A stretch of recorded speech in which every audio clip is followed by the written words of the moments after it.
G'day everybody, I'm Patrick, welcome to the workshop. Today I'm going to show you how to make curved mortise and tenons using a combination of straight router bits and matching roundover router bits.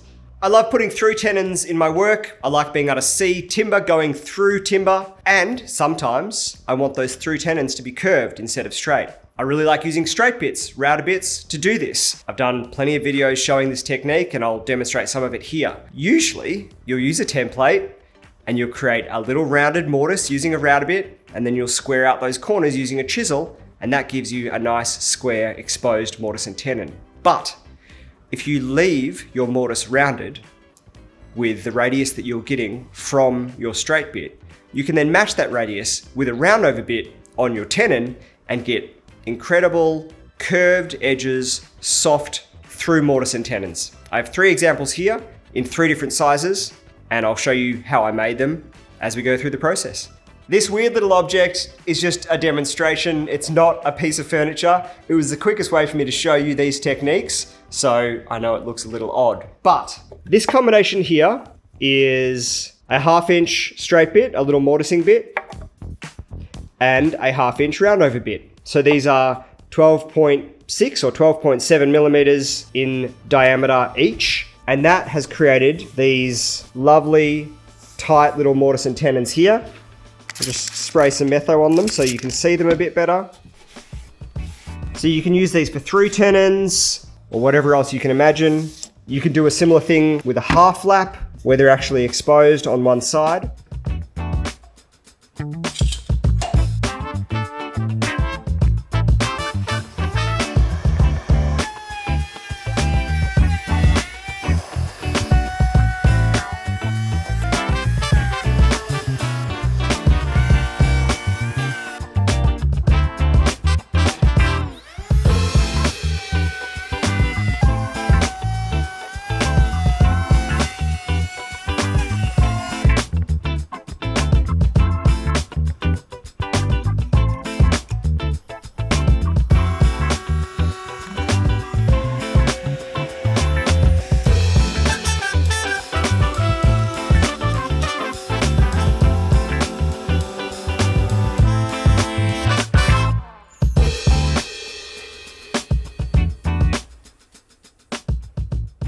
This combination here is a 19mm straight bit or a little mortising bit and a 19mm roundover bit. The process for creating this corner join is more or less the same.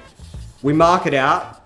I removed a bunch of waste on the bandsaw, and then I used my template and my 19mm mortising bit to remove that waste.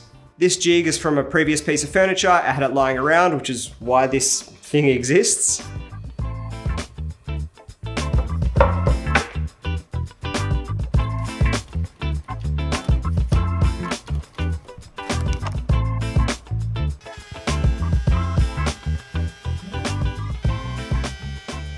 The bearing runs on the inside of that plywood edge.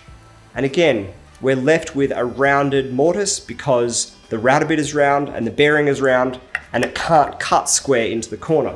But we don't have to clean that up because we want to retain that rounded edge.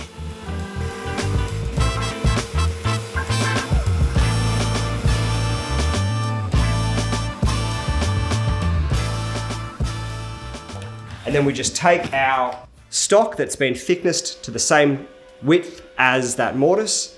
We round over those edges with the 19mm roundover bit on the router table or by hand, and then just slide them in.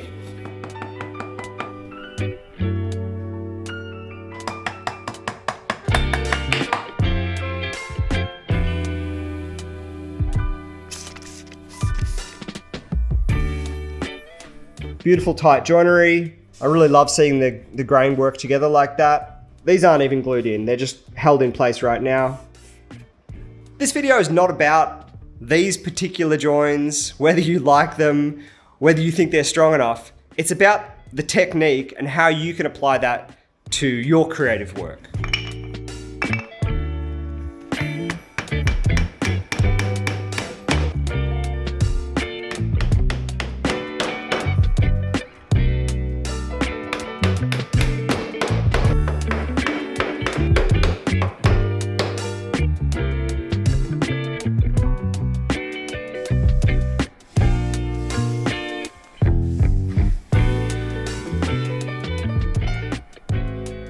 And then this final one uses a 1.25" or a 31.7mm mortising bit and a corresponding roundover bit to create this little rounded joint here.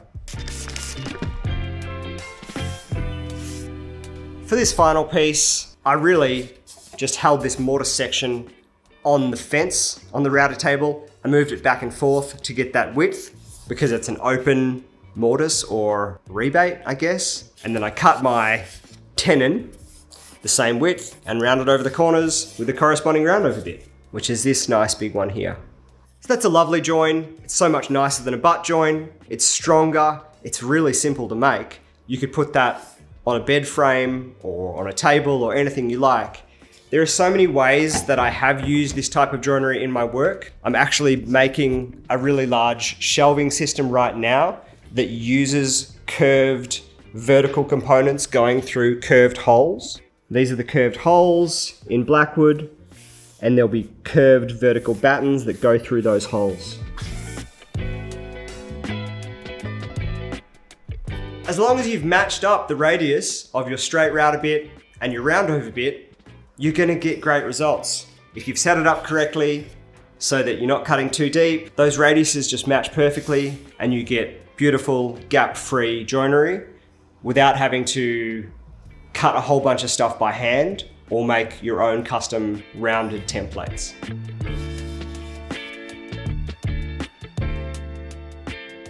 What this means is that your cutting templates like this, which is the one I used for the 1/2" little legs, or like this, which I used for the 19mm tenon, your templates can be square cornered because we're using the bearing and the router bit itself to create that curve. This makes making templates far quicker and far more accurate because you can see here, I've just joined some straight bits together. Now, this is on a corner, so it's a little bit more complicated, but this template here, all of these bits were cut to size and then spaced out and glued together. It's an incredibly simple way to make templates. You don't need to worry about the curves at this step because the router bits themselves add the curves to the cut. Thanks a lot for watching. I hope you can take these techniques and put them into your own work. I'd love to see what you create. Let me know if you've used this kind of thing before. There are links down below to these router bits and some of the other bits and pieces I've used. Like the video, subscribe to the channel. It helps us to keep making these every week, and hope to see you next week.